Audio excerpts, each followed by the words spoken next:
Hi and welcome to this video presentation. In today's lecture I will go through entanglement. So entanglement occurs when you have two non-interactive particles. You do not need a strong interaction between particles to create entanglement. And entanglement is a very weird and quirky part of quantum mechanics, and I will try to describe it as easy as possible. But remember, in this video I will use an awful lot of math. And if you're not comfortable with it, you can watch another video, but it's not anything advanced, it's just multiplication. So let's get right into the video. So we can have in a state, for example, a particle that could be doing either u1 or it could be doing u2.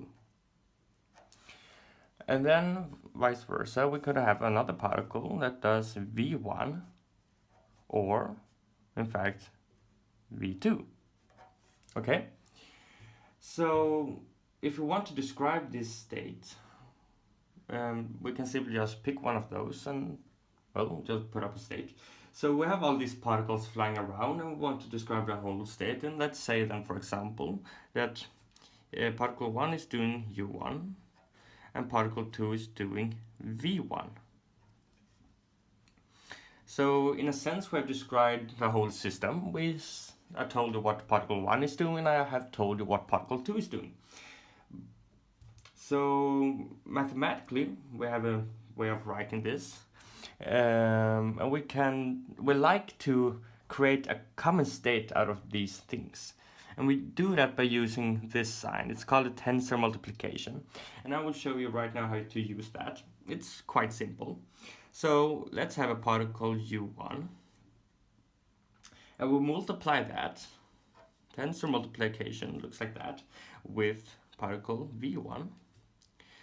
So basically what separates this multiplication sign from a standard x or dot like that is that you are not allowed to cross section products. You're not allowed to move products back and forth. So this needs to be strictly positioned in that state and vice versa.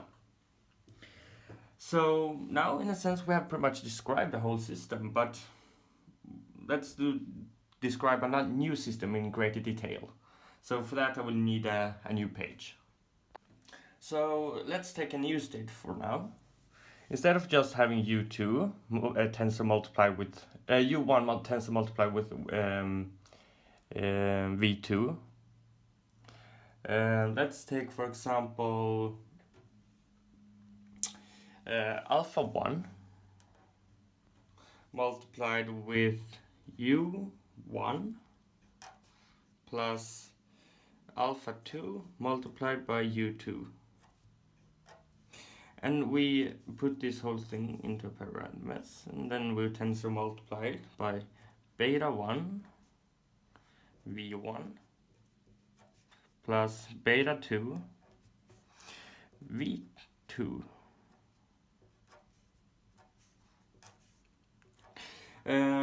So this could be right. I'm just telling you what the different particles are doing. And this works just as regular old multiplication. So you will get alpha 1 beta 1 u1 multiplied, tensor multiplied, with v1 plus alpha 1 beta 2 of u1 tensor multiplied with v2, and then you have another plus sign. I know this is quite a long equation. Alpha 2 beta 1, and this would be u2 multiplied by v1, and then plus alpha 2 beta 2 u2, right, multiplied by v2. And that should be correct. I apologize for my handwriting yet again. But what I have written out is alpha 1 beta 1 u1 multiplied by v1 plus alpha 1 beta 2 multiplied by u1. Yeah, that's a 1 multiplied by v2, and that whole series just go on. So I just multiplied this series. So what I have described here is a superposition of states. This is a superposition of particle, well, 1 and 2, and you multiply them and you get the whole value. So let's describe a new state. We take this same old u1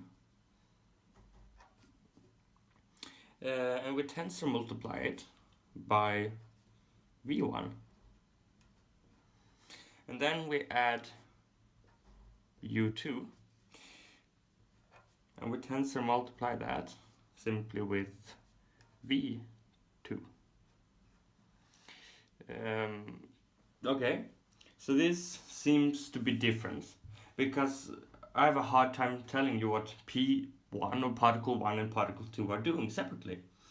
But I can say when particle 1 is doing u1, then particle when particle 1 is doing u1, then particle 2 is doing v1, and when particle 1 is doing u2, particle 2 is doing v2. So can I describe this in this sort of way where I have a state here and a state here?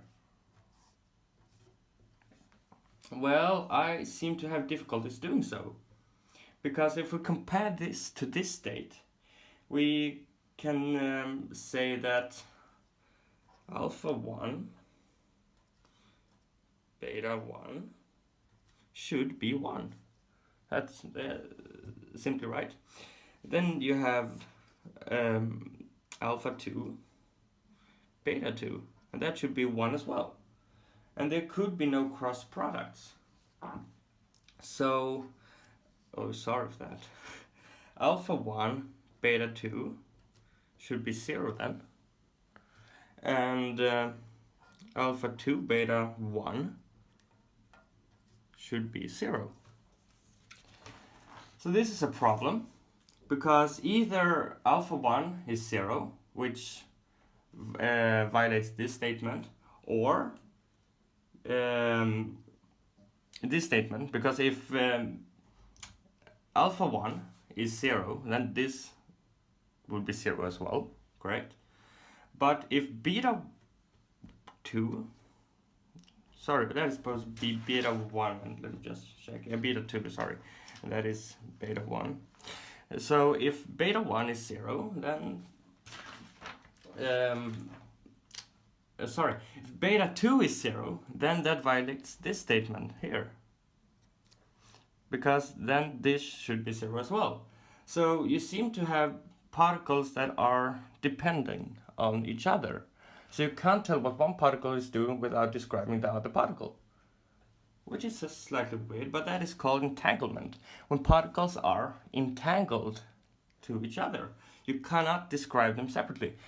By changing the state of one of them, you would automatically change the state of the other.